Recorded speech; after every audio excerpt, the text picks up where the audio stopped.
Alright, but now I'm going to react to this video from Top 5 Gaming. It's about the Fortnite Battle Pass and how it's failing. There's recently been a decent amount of drama, or not really recently, but this has just kind of been an ongoing conversation or like point of frustration for players within the Fortnite community of there's Battle Pass skins they want, but they weren't playing the game back then, and they feel like they should be able to like buy those skins in the item shop or in some way get old Battle Pass cosmetics. And my personal perspective on this is that, like, I don't really care one way or the other, but I would be surprised if it ever changes because of the way the Battle Pass system is. And I'm someone who has a lot of the old Battle Passes. Like, I leveled up every Battle Pass to the max from the first one in Chapter 1, Season 2, all the way to Chapter 2, Season 2. And so, like, I have the Black Knight, I have the Omega. I don't care about skin rarity, though. Like, if they sold Black Knight in the item shop, that it just wouldn't bother me at all. Like, people can buy the skin and use it, that good for them. Like, I don't really care. Skin rarity is not a big deal to me, but there are a lot of players who really care about it, and bringing back those old Battle Pass stuffs would ruin it for them. But like I said, I don't care about skin rarity. I think it's kind of cringe how it's been made out to be in Fortnite, like, especially for things that, like, you didn't earn. Like, you could argue you earned the Battle Pass stuff, but, like, if they had a skin for getting to Unreal and, like, being, like, top 200 Unreal or something, that would be hard to get, and, like, the players grinded for that, right? If they then put that skin in the shop next season, I get why people would be frustrated about that, but a lot of the old stuff is just, like, you spent money on this game before other people. It's really not that big of a flex to me because there's not really, like, skill associated with it or anything like that. But that's just my perspective. More often than not, you load up a multiplayer game in 2024 only to be greeted with a battle pass. This feature has catapulted its way to #1, kicking out the loot box trend that plagued the industry. Battle passes were hailed as this. And that's very true. If you guys played games in, like, 2012 to, like, 2017, the microtransactions and, like, the loot boxes, I think, were significantly worse than how we have it now. The Fortnite skins are overpriced. Like, you know, paying 2,000 V-Bucks, almost $20-ish for a skin, is a lot. Or, like, those cars were like $35, right? Something like that. But that's something that somebody buys knowing exactly what they're going to purchase. You don't just buy that and then hope you actually get it. And that's why I've never cared about skin prices in Fortnite. If you feel it's overpriced, just don't get it. At least you get what you're paying for, and none of it is, like, pay to win or anything. Because in Call of Duty, a lot of times when they added new weapons to the game during this era, you had to get them from the supply drops, which were the random RNG loot boxes. And so imagine how frustrating it would be if they added a new gun and it's really overpowered, and the only way you could get that would be from, like, grinding supply drops and hoping you get lucky, or spending a lot of money on supply drops and hoping you get lucky. So, like, while the Battle Pass system has its flaws, I think it is a lot better than what came before it. The savior of especially in Fortnite because it's cosmetic only. Online games, and no one benefited from this more than Fortnite. Just from iPhone users alone, they are spending $1.23 million per day. They made $3 billion, $3 billion in profit last year. Or if you want to get a battle pass for just 1 week, $10. Wait, That's a I feel like this is out of context. I think he's talking about how much Booga won from World Cup. Profit last year. Or no, never mind. Booga's 3 million. Or if you want to get a battle pass for I'm just dumb. 1 week, $10. That's a worthwhile trade for a list of cosmetics you probably would have paid hundreds for, and that was the day Epic realized your fear of missing out could be turned into an empire. What made this work so well was a timer that locks you out of your own purchases. It was done intentionally to accomplish two things: more playtime and a convenient little button that lets you skip past all the hard work. When a feature like this is so successful, it's usually too big to fail, but 5 years later, community opinion is shifting at an alarming. And then also what the battle passes do is, because a lot of these games are free to play, like Fortnite, it's free to play. And the way they get money is going to be from microtransactions, right? You buying V-Bucks and spending those in the shop. The battle pass is like an extremely good value purchase in terms of giving you a bunch of skins, gliders, wraps, all of that stuff. And then also the amount of V-Bucks you spent to get it, I think you get back. They might have changed it at some point, but you get V-Bucks from it, right? And so it's a huge value purchase to, one, get people in the door and get them used to buying stuff in the game and get them used to, like, equipping skins, equipping gliders, equipping pickaxes, all of that stuff, you know? But it also kind of, like, locks them in because they feel like, I have to play this game now to level up the battle pass. And they have made it significantly easier to level up the battle pass now. When in chapter 1, you couldn't, like, level and tier were two different things. So you would get a certain amount of battle pass tiers for leveling up to level 100, but it wasn't like they were exactly equivalent. So you had to do the challenges as well, because the challenges would give you a certain amount of battle stars. You had to more intentionally play and then, like, try to level up your battle pass in chapter 1. Whereas now, if you just put time into the game, you will level it up. But either way, they get people used to spending money on the game. They get people used to equipping cosmetics and all that stuff, and they keep them playing the game longer. And with all these free-to-play games, they just want people playing the game longer and logging onto the game every day and checking the shop, because the more playtime people put into the game, the more likely they are to buy cosmetics. If you just bought the battle pass and then got everything out of it without having to play, they probably would make less in the long run. Like, they kind of lose a bit of money on the battle pass because they know keeping people logging on over the course of the season and checking the shop will result in them spending more money in the long run. So it's not like it's a very, I guess, manipulative or just like thought out kind of like system in that regard. Rate from iconic crossovers being gone forever to a never-ending spiral of That's true. That's also why all these games have like daily and weekly challenges and stuff as well, because they want you logging in every day and every week consistently, because if you do that, you're going to buy more things. exclusivity. Fortnite's battle pass is destined to fail. There have been countless bad decisions that brought us to this moment, all thanks to Epic's early days where they experimented on how to monetize Fortnite. They invented a shop that would rotate every 24 hours, and if you miss your chance to get an item, who knows when it was returning. You had to log in every single day. Now, Epic wanted players to do more than just open the game. They needed playtime, choosing to focus on their most innovative features. And the shop would rotate, I feel like, more back then. Now when a new skin comes out, it's in the shop typically for like a really long period of time. That wasn't always the case. Sometimes you'd miss a skin and you might not see it again for like 6 months. The battle pass. Immediately this took off, with kids rushing to complete the tiers as fast as possible. If they could get their hands on cosmetics a friend hadn't unlocked yet, it was worth it. The game was finally rewarding those who put the time in, and all Epic asked for in return was $10. It was an enticing offer, and to make it crazier, the rewards included V-Bucks, so if you completed the pass, you would get all your money back. Reality started setting in. Epic can't lose in this situation. And it was consumer friendly, it's just kind of manipulative, because I had a mod who watched me on YouTube.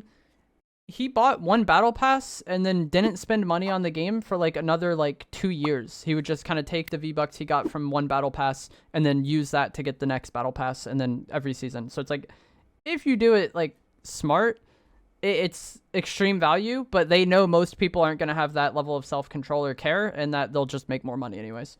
If you don't complete the battle pass, you paid Epic with your wallet. If you do complete it, you may get your V-Bucks back, but you also just handed Epic an insane amount of playtime. The success was blowing expectations out of the water, and they tunnel vision on keeping it relevant. They're throwing exclusive items at us like toys, which let you play basketball, score a hole-in-one, or even do a bottle flip. This ensured that anyone who wanted to hop on the latest trend only had one chance to do it. It was a simple fear of missing out, and this was working overtime. Fortnite was quickly rising to become a billion-dollar franchise, and millions of people are trapped at home stuck in lockdown. It was time to take things to the next level, with Marvel crossovers earning ridiculous amounts of money. So they decided to combine their cash cows into one, introducing Deadpool as a secret outfit for Chapter 2. Epic made their biggest mistake yet. It was only a matter of time that crossovers never being unlockable again would come back to bite them. And this is kind of the main point of contention, is people want those old rare skins, but also people feel like it sucks. I'm a huge Deadpool skin, fan, and I'll never be able to get the Deadpool skin because he was a Battle Pass skin. And I could kind of see that argument somewhat, but at the same time, I feel like it's kind of just like, I don't know. I don't know how to describe how I feel about it, but like, it is what it is kind of how I feel about it. About it. If you weren't around, too bad. They were gone forever. The only issue was the experiment was a success, pushing Fortnite to change their strategy overnight. Now battle passes would feature at least one crossover. And they would also like kind of heavily use these as promotion for the season. And we'll get to that in a second when they have an entire Marvel season. But even recently with like the Metal Gear update, like they used Solid Snake and the fact that people care about that character to somewhat promote Chapter 5 Season 1. ultimately leading them to a dangerous risk. Marvel fatigue hadn't struck the world yet, and they had just come off the success of Infinity War and Endgame. With players in lockdown, there was no way to visit the theater, so instead, Fortnite would be their escape. Epic's plan was a whole season themed around Marvel, and the selling point, a battle pass made entirely of crossovers. This was a huge statement. If you want to play as any of your favorite superheroes like Iron Man, Thor, Wolverine, not only did you have to buy the battle pass, you had to grind it out to unlock them all. And now they tend to kind of do this differently, where like they'll, like Spider-Man, I think it's talked about in this video. I watched it a few weeks ago when it first came out. But like the Spider-Man skin was in the battle pass, but they also put several Spider-Man in the item shop as well. And so if you are a Spider-Man fan, you can't get the battle pass version, but there are other like Spidey skins that you can have.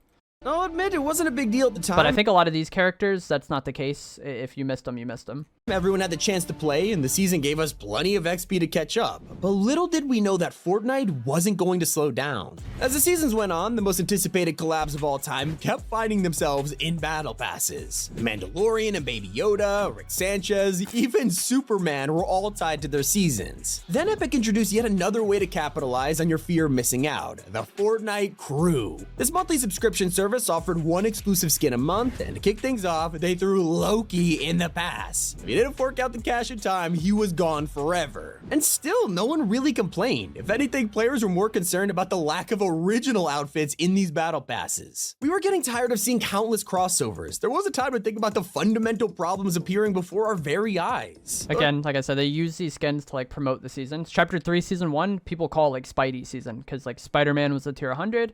We had the Web Slinger, and things like that. The Daily Bugle. I say swinging, with Spider-Man finally dropping into Fortnite as the single most anticipated collab of all time. To really bring attention to this new chapter, they also jumped off the back of a live event where the Foundation was revealed as Dwayne "The Rock" Johnson. Both of these monumental characters were now locked behind a battle pass, and people ate it up, shelling out credit card after credit card. The cracks had burst wide open, and Fortnite's biggest problem just got worse than ever. Now both storyline fans and crossover enthusiasts were locked out of the biggest characters to date. If they weren't playing the game during those months or had other things to worry about, too bad, Spider-Man ain't coming back. Over the following seasons, Fortnite would double down on this trend, adding storyline characters exclusively into the battle pass. It seems like they realized this is going to be a problem. With collabs, it's a one-time thing. When your main character, Agent Jones, is going to be in the game for years, but only unlockable during Chapter 2. This is one of the skins I missed out on that I'll talk about later on. But I would have liked to have gotten this skin, but I didn't play that season.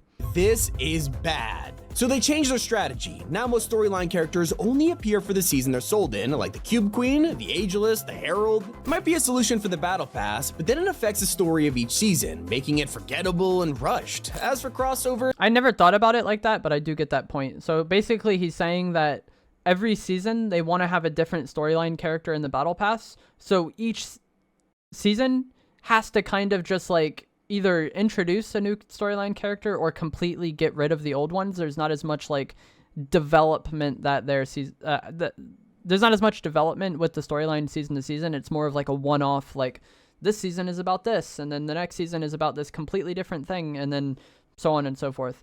I get why that would be frustrating if you do care about the storyline.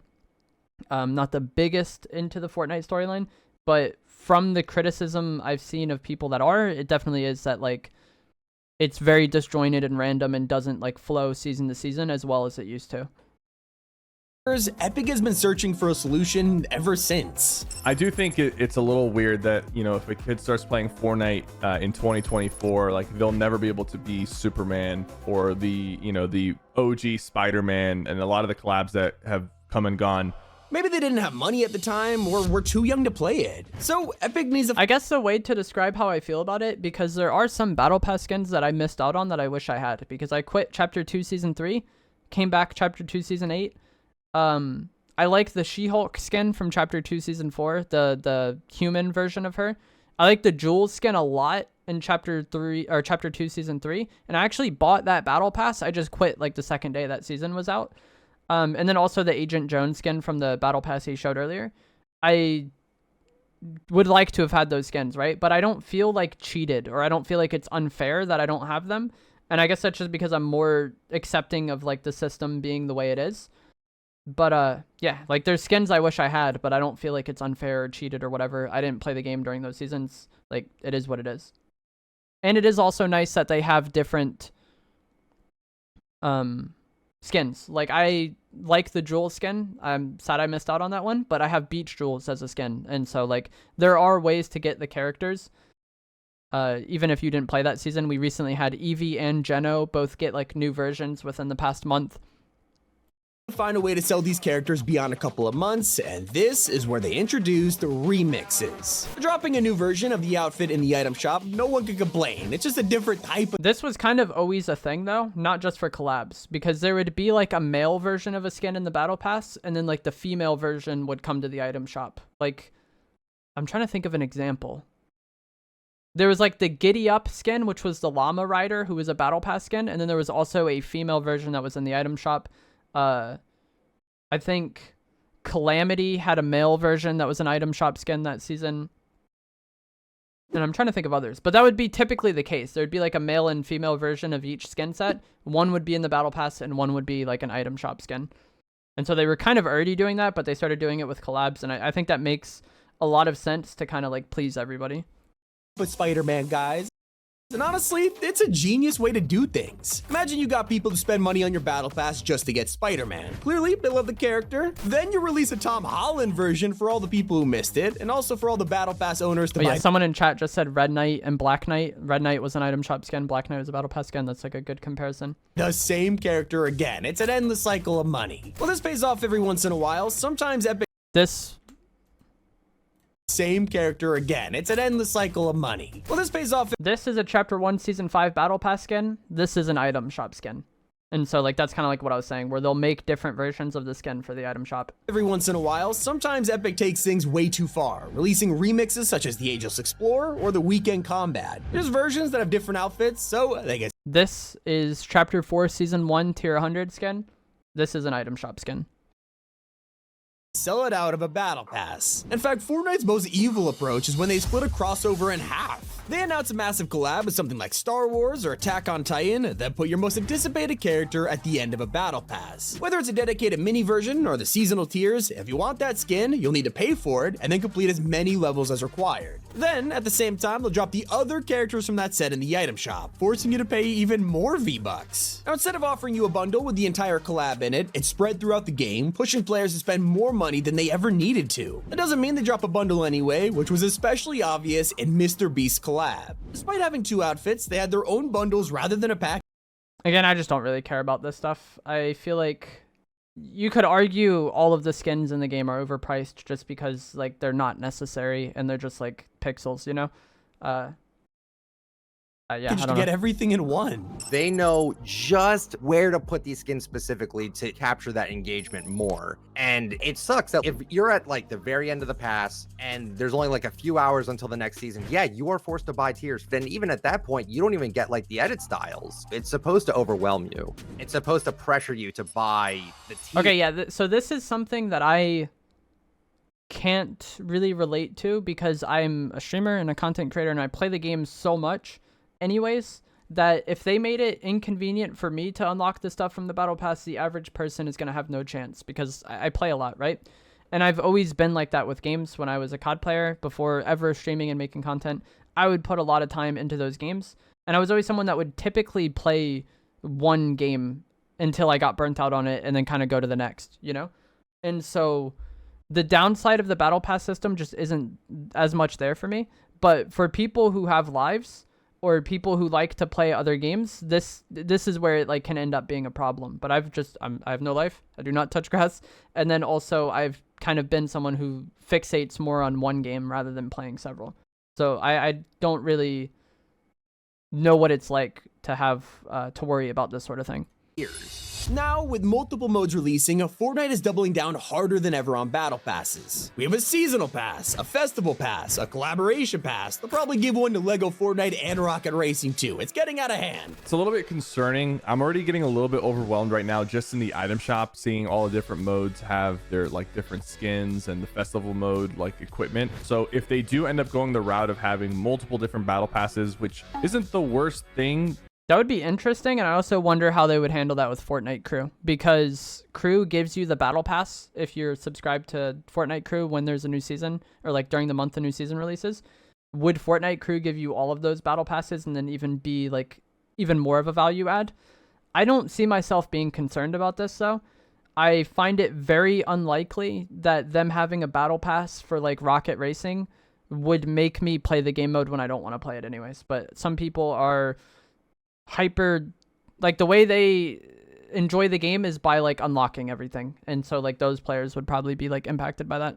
That could happen, but without a central sort of battle pass or a central kind of subscription that gives you access to all the different modes that I'd be surprised. I mean, I guess they already do the festival pass. I don't know what this is because I don't really like play festival or pay attention to it.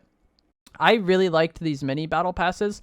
I think this was one of the things that Chapter 4 did incredibly well, because the last month of like every season had a huge update and a mini pass. So Chapter 4 Season 1 was the most wanted heist event, which was like, in my opinion, the most exciting time to be playing Fortnite within the past like 3 years, at least.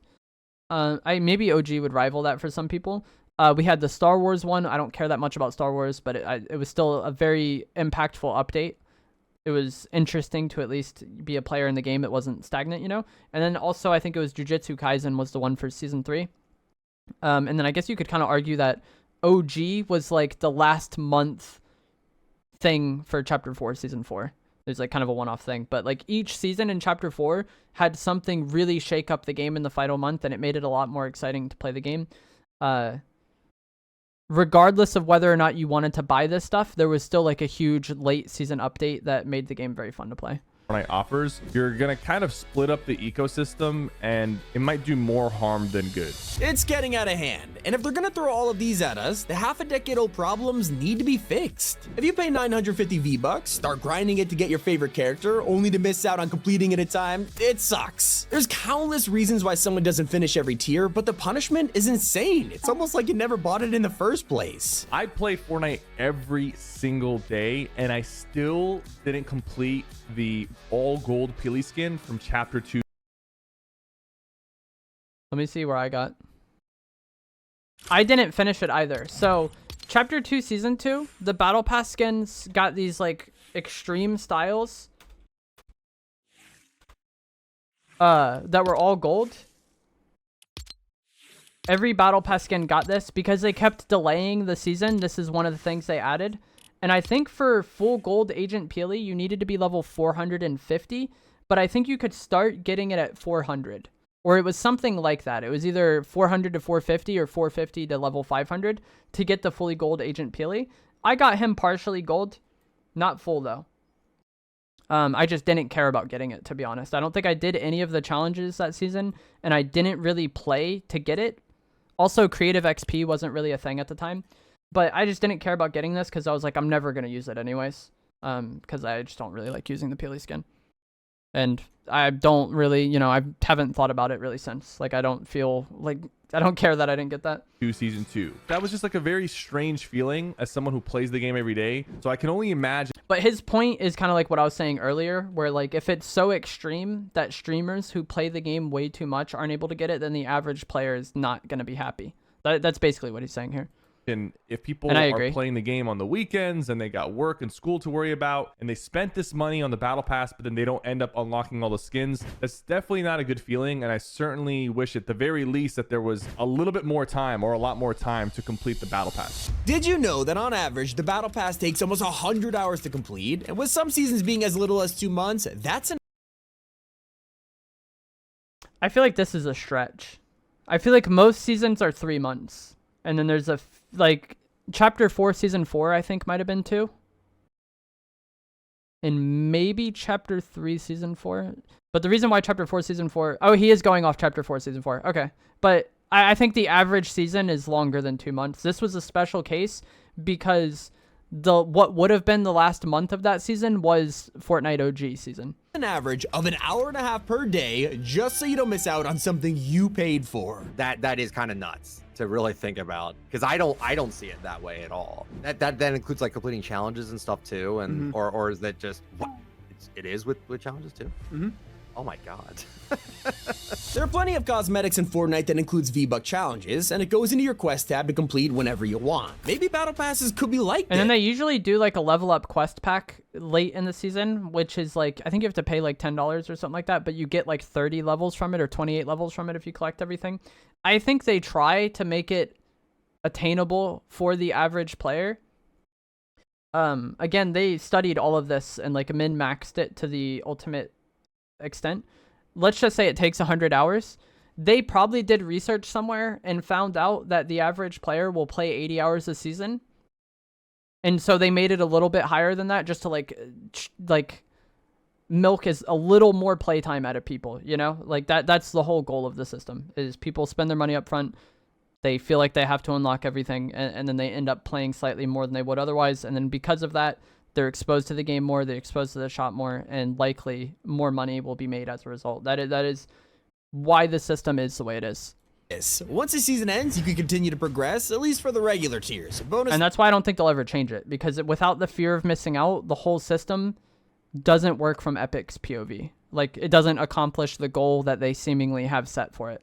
Styles could stay exclusive. Now, at the end of the day, Epic's a business whose goal is to make as much money as possible. So how do they fix the core battle pass without losing their current benefits? It's a tricky situation. The biggest barrier right now is us, the community. Epic is terrified of annoying their loyal fan base. If they start I wouldn't say that.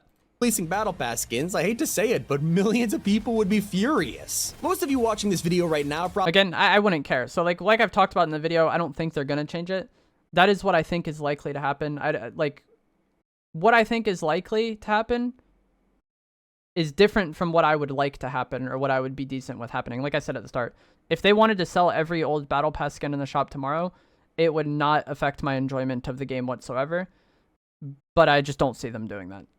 probably saying, hey, they didn't play back that, so why should I suffer? And even though it's just a skin, people do care about these things. One of the rarest outfits in the game used to be Skull Trooper, who was exclusive to Fortnite mares. For an entire year, players would flex if they owned him, and their friends would be super jealous. That's only for Epic to bring back Skull Trooper the next Halloween, causing massive backlash from the original owners. To fix this, they dropped an exclusive variant just for the OGs, and it actually worked. They stopped complaining because Epic acknowledged that they owned it first. I think the community pressure right now is at an all-time high. I've never seen so many people talk about the...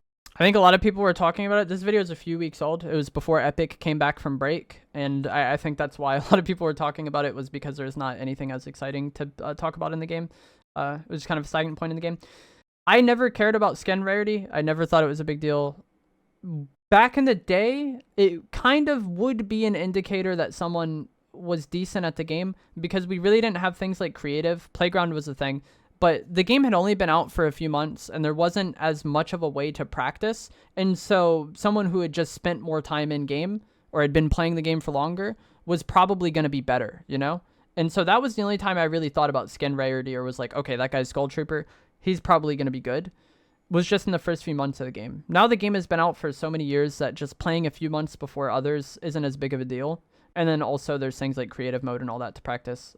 So I don't think skin rarity is that big of a deal, in my opinion. I get why people care about it, but it's never been my thing. Talk about the battle pass as they have in the last couple of months. I think it's a lot of newer people who are upset they can't get the old battle pass. I totally get that, because if I was coming in now, I'd be so mad I can't unlock Iron Man, dude. I'd be so mad. I think it would be much wiser to put a variant of those skins and then release the actual main Iron Man in the item shop. It's safe to say the battle pass isn't perfect, and you can't expect Epic to be either. If Fortnite wants to have battle passes for all their games, there are numerous solutions to make everyone happy, and the goal of this video is to address this. Whether it's removing timers for completing these, remixes, centralizing battle passes, there's I think the remixes is probably all we're going to get. I don't see them changing anything, but that's just my expectation. There also was the Halo Infinite thing, which I believe if you purchased a battle pass in Halo Infinite, then you had the ability to level that even outside of that season. Once you owned it, you could level it, but